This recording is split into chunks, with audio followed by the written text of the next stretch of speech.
گر ہوا پہ اڑتا ہو رات دن، ترک سنت جو کرے شیطان جن۔ اگر سنت سرور عالم صلی اللہ تعالی وسلم کی سنت کے خلاف کسی کی زندگی ہے، جماعت سے نماز نہیں پڑھتا یا اور کوئی منکر میں خلاف شرع میں ہے، ولی اللہ سمجھنا والا بھی گنہگار ہو جائے گا۔ اگر سنت کے خلاف ہے وہ شیطان ہے، چاہے ہوا پہ اڑ رہا ہو، مکھی بھی تو اڑتی ہے، مکھی کے ہاتھ پر بیٹھ ہو جاؤ۔ ایک صاحب نے کہا صاحب وہ فلانے بزرگ کو بڑا حال آتا ہے، تو ایک بزرگ نے پوچھا کہ ان کی زندگی سنت کے موافق ہے یا نہیں؟ ان کا نہیں، وہ تو نماز بھی نہیں پڑھتے، سگریٹ پیتے رہتے ہیں، مگر صاحب بہت روتے ہیں قوالی جو ہوتی ہے۔ تو حکیم الامت تھانوی رحمۃ اللہ علیہ نے فرمایا کہ جو نماز نہ پڑھے مسجد میں جماعت سے اور حضور صلی اللہ علیہ وسلم کے حکم کے خلاف زندگی گزارے، تو حال آنے سے اگر ولی اللہ بنتا ہے تو سانپوں کو بھی حال آتا ہے جب تومڑی بجاتا ہے، ایسے ایسے جب کرتا ہے تو سانپ بھی ایسے ایسے کرتا ہے، پھر سب لوگ اسی سانپ کے ہاتھ بیٹھ ہو جاؤ، لیکن وہ ایسا پیر ہے بہت جلدی پہنچا دیتا ہے۔ یہ شریعت کے جو پابند پیر ہیں یہ تو بہت دن میں پہنچاتے ہیں، تہجد بھی پڑھوا کر اشراق بھی اوابین بھی نہ جانے کیا کیا گلے لگائیں گے، اور وہ تو منٹوں میں ایک دفعے سن مارا اور آپ پہنچ گئے۔ جلدی جس کو پہنچنا ہو تو وہ سانپوں سے بری ہو جائے۔ تو بات کیا چل رہی تھی کہ ہم لوگ جلد نا امیدیوں میں مبتلا ہو جاتے ہیں کہ ایسے معاشرے میں ہم ولی اللہ کیسے ہو سکتے، لیکن آپ یقین کر لیجئے کہ اللہ تعالیٰ کی حفاظت ساری دنیا کافر ہوتی ہے، ایک ولی اللہ کیا نہیں ہوتا، اسی کافروں میں اللہ نبی کو پیدا کرتا ہے، اسی نبی پر ایمان لانے والا ایک ہی تو ہوتا ہے، پہلے معاشرہ نہیں ہوتا۔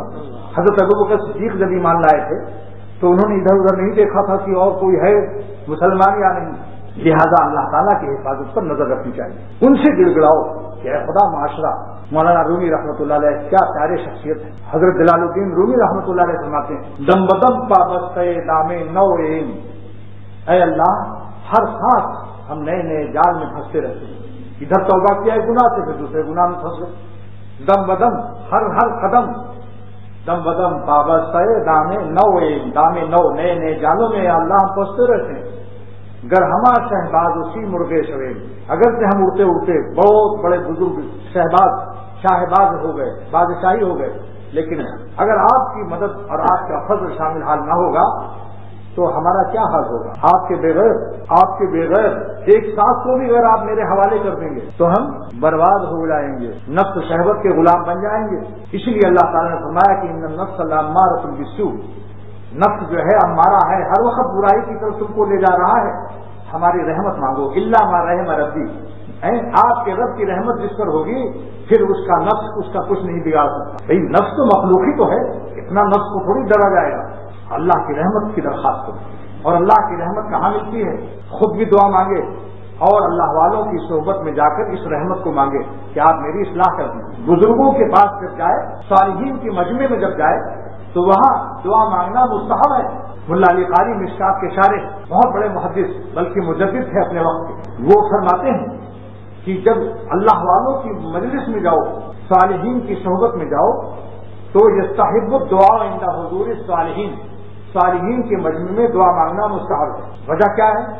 کیا عمدہ دلیل پیش کی، فرمایا کہ ان الرحمت تنزل عند ذکر الصالحین، اللہ والوں کے ذکر سے رحمت خدا کی نازل ہوتی ہے، فضلا عند وجودہم، جہاں خود موجود ہوں صالحین، تو مجمع صالحین میں دعا قبول ہوتی ہے۔ لہذا جب آپ لوگ کسی دینی مجمع میں جائیں تو وہاں دعا مانگتے رہیے کہ اللہ ہم سب کی اصلاح کر، ہمارا تزکیہ فرما دے، ہم کو اپنے دوستوں کی زندگی نصیب فرما دے، پردیس میں رہتے ہوئے پردیس کی رنگینیاں ہم کو دھوکے میں نہ ڈال دیں، پردیس میں ایسا دل نہ لگ جائے کہ ہم وطن آخرت سے غافل ہو جائیں۔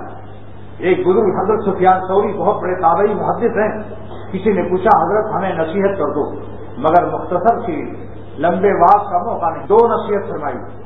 شاہ ابرار حق صاحب دام برکاتہم نے فرمایا دو نصیحت میں سارا دین جمع کر دیا۔ عرب تھے، عربی زبان میں نصیحت کی، میں اس کا ترجمہ کرتا ہوں۔ ایمن للدنیا بے قدر مقام کفیہا، دنیا میں اتنی محنت کرو جتنا یہاں رہنا ہے، وعمل للآخرہ، آخرت کے لیے اتنی محنت کرو بے قدر مقام کفیہا، جتنا وہاں رہنا ہے۔ دونوں زندگی کا بیلنس نکالو، ارے کتنا جیو گے اور کتنا جیئیں گے، 70 سال 80 سال، آخر تو قبر میں جانا ہے۔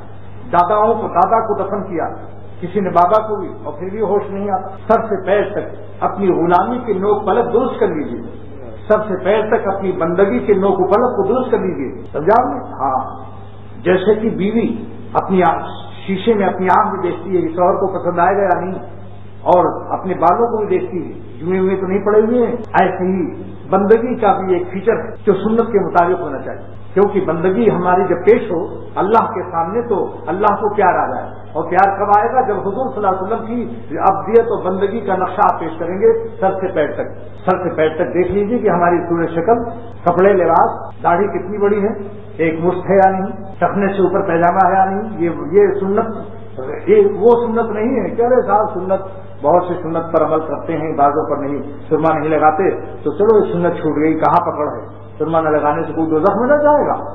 لیکن یہ وہ سنت نہیں ہے. داڑھی رکھنا واجب ہے، اس کا کترانا منانا حرام ہے. دیکھو بہشت زیور میں مولانا تھانوی رحمۃ اللہ علیہ سے جن کو اعتقاد محبت ہے، علماء کے شیخ 11ویں حصے میں بالوں کے احکام میں آپ دیکھیں لکھا ہوا کہ بالوں کا ایک مٹھی رکھنا واجب ہے، اس کا منانا اور کترانا ایک مٹھی سے کم، اور مٹھی کدھر ہو، دونوں ادھر تینوں طرف ہو، سامنے بھی ہو، ادھر بھی ہو، ادھر بھی ہو. ہاں داڑھی داڑھ سے ہے یہ ہڈی، اس ہڈی کے نیچے جو لٹک رہا ہے یہ اللہ تعالیٰ کی کارپوریشن کے باغ ہے، اس میں ہم کو آپ کو اختیار نہیں ہے، کینچی چلانے کی ہے یہاں. ہاں داڑھی یہ اس کے اوپر بے شک، اور مٹھی کس کی ہو، مٹھی کس کی ہو یہ بھی سوچ لو. مولانا رحمۃ فرماتے ہیں اپنی مٹھی ہو، حجام کی نہ ہو سکتا ہے حجام بستہ پا دوں اس کی مٹھی چھوٹی سی ہو، آپ کا کام بن جائے، یعنی شوق پورا ہو جائے. مٹھی اپنی ہو حجام کی نہ ہو. عجیب قصہ یاد آیا، ایک صاحب، ایک مولوی صاحب، ایک مسٹر صاحب جن سے دوستی تھی، ان کے یہاں گئے تو مسٹر صاحب نے سوچا کہ میں اپنے بچے پر مولوی صاحب سے اپنے دوست سے دعا کروا لوں. تو جب لائے تو بے حد چلایا، ان کو دیکھ کر چیخنا شروع کر دی. تو مسٹر صاحب نے کہا کہ مولوی صاحب دیکھا آپ نے داڑھی کا یہ نتیجہ ہے کہ بچے بھی گھبراتے ہیں، ایسا چیخ رہے ہیں. تو اس نے مولوی صاحب نے کہا کہ بھائی میرے مسٹر، بات یہ ہے کہ اس نے آج ہی تو ابا کو دیکھا، تم کو جب دیکھتا ہے تو دیکھتا اماں جیسی ویسے ابا دیکھتا ہے. آج اس کے گھبرانے کی یہ وجہ ہے کہ ابا سے ڈرتے ہیں بچے اور اماں سے اتنا نہیں ڈرتے. ہم لوگ خود بھی بچپن میں کہتے تھے اماں چما ناشتہ لاؤ، لیکن اماں بیچاری کچھ نہیں کہتی تھی، اور ابا کو دیکھتے ہی ہوا کو تو پھر بھی ابا سے ڈرتے.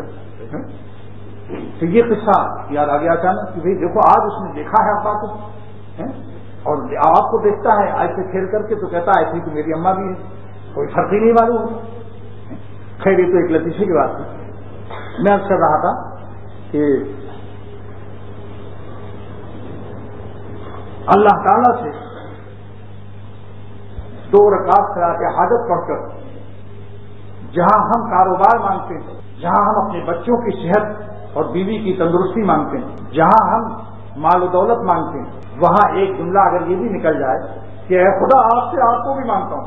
کیوں صاحب ساری دنیا تو مانگے کہ اللہ حق اقلیم کی سلطنت دے دے، 7 ملکوں کی مجھے بادشاہ دے دے، مگر خدا سے جو خدا کو نہیں مانگتا یہ کیسا بدھو ہے. اگر خدا کو پا جاتا تو یہ سب کچھ پا جاتا. خواجہ عزیز الحسن صاحب نے اس حقیقت کو سمجھا تھا. فرماتے ہیں جو تو میرا تو سب میرا، فلک میرا زمین میری، اگر ایک تو نہیں میرا تو کوئی شے نہیں میری. یہ آیات نے بھی سمجھا تھا. محمود کا عاشق شاہ محمود نے اپنی سلطنت میں ایک دن لگایا سب دربار میں، موتی رکھ دیے کروڑوں روپے کے، لاکھ 10 لاکھ کے ایک موتی، کہیں کچھ رکھ دیا، کہیں اشرفی سونے چاندی کے سکے رکھ دیے، کہیں کنیزیں خوبصورت رکھ دی، اور اعلان کیا کہ آج جو جس پر ہاتھ رکھ دے گا وہ اسی کا ہے. 65 وزیر تھے اس میں، صاحب نے موتی لے لیا، کسی نے خوبصورت لڑکی لے لیا، کسی نے کچھ کر دیا. آیات سے حکم ہوا، آیات تم نے کہیں ہاتھ نہیں رکھا ہے، تو میرا عاشق ہے، تو بھی کچھ لے لے. غیروں نے تو لے لیا، اور تیرے اوپر تو میں مرتا ہوں، تو مجھ پر مرتا ہے، تو بھی کچھ ہاتھ رکھ دے. وہ اٹھا. اب سب وزیر دیکھ رہے ہیں، دیکھو یہ چال باز کہاں رکھتا ہے آپ، سب دیکھ رہے ہیں اس کو، کیونکہ وہ مشہور تھا کہ یہ بادشاہ اس کو بہت مانتا ہے. رقیبوں پر نظر اچھی رکھتے ہیں لوگ رقیبوں پر لوگ اچھی نظر رکھتے ہیں. ہاں ایک رقیب، ایک شخص کے رقیب تھے انہیں، لیکن کبھی کبھی کچھ غلطی بھی کر لیتے تھے. ایک دن سینما کی لائن میں لگے ہوئے تھے اور ڈھاکہ باندھے ہوئے. جب ڈاکو ڈاکہ مارتا ہے تو خالی اتنا دکھاتا ہے، سب ڈھاکہ باندھے ہوئے، داڑھی چھپائی ہوئی. ریاض خیر آبادی بہت بڑے شاعر گزرے تھے، انہوں نے اس کو پکڑا وہاں اور کہا کہ جناب شیخ ہیں، آداب عرض کرتا ہوں، جناب شیخ ہیں، آداب عرض کرتا ہوں. یہ منہ چھپائے ہوئی ہے، رات کو کہا استاد. تو رقیبوں پر نظر رکھتے ہیں. سارا ایوان شاہی میں ہر شخص دیکھ رہا ہے. ایاز اٹھا، موتیوں پر نظر بھی نہیں ڈالی، قمیضوں پر نظر نہیں ڈالی، خوبصورت لڑکیوں پر، اشرفی سونے چاندی کے سکوں کو بھی چھوڑ دیا، کمشنری کے عہدے بھی چھوڑ دیے، وزارت کے عہدے بھی چھوڑ دیے. اس میں یہ بھی تھا کہ اگر اس پر ہاتھ رکھ لے گا ہم اس کو وزیر بنا دیں گے. لو بھائی وزارت کا ہوتا بھی نہیں، وہاں بھی ہاتھ نہیں رکھا، ایک دم بڑھتا چلا گیا، انعامات سے آگے بڑھ گیا، منیم کے پاس گیا جو نعمت دے رہا تھا، اس کے پاس پیچھے سے جا کر اور کندھوں پر اس کے ہاتھ رکھ دیا پیچھے سے شاہ محمود کے، اور کہا کہ آج اپنا وعدہ پورا کر دیجیے، کیونکہ آپ نے اعلان کیا ہے کہ جس کا جہاں ہاتھ پڑے گا اس کا وہ ہو جائے گا، لہذا آج تو بادشاہ میرا ہو جانا چاہیے۔ مولانا رومی رحمۃ اللہ علیہ مثنوی میں یہ واقعہ بیان کر کے فرماتے ہیں کہ شاہ محمود نے پوچھا کہ ظالم مجھ کو لے کر کیا کرے گا؟ ارے تو وزارت لے لیتا تو کچھ نفع اٹھاتا۔ تو اس نے کہا کہ حضور میں آپ کا پیارا مقرر رہوں تو مجھے وزیر میرے بوٹ پر پالش کریں گے، اگر میں آپ کی نظر مجھ پر ہے اور آپ میرے ہیں تو جتنے یہ وزیر جب ان پر آپ کی آنکھیں لال ہوں گی تو یہ مجھ سے ہری بستی تلاش کریں گے، مجھ سے کہیں گے بادشاہ کو راضی کرا دو، تم پیارے ہو مقرر ہو بادشاہ کو ہم سے خوش کرا دو، یہ ہماری خوشامدد کریں گے، جو تو میرا تو سب میرا، فلک میرا زمین میری، اگر ایک تو نہیں میرا تو کوئی شے نہیں میری۔ تو میں عرض کر رہا تھا کہ اللہ تعالیٰ سے 2 رکعت صلاۃ حاجت پڑھ کر جہاں آپ اپنی صحت، علم و عمل، اخلاص، دنیا کی تمام نعمتیں سب کچھ مانگیے، مگر ساتھ ساتھ یہ شعر حاجی امداد اللہ صاحب کا بھی پڑھ لیجیے رحمۃ اللہ علیہ۔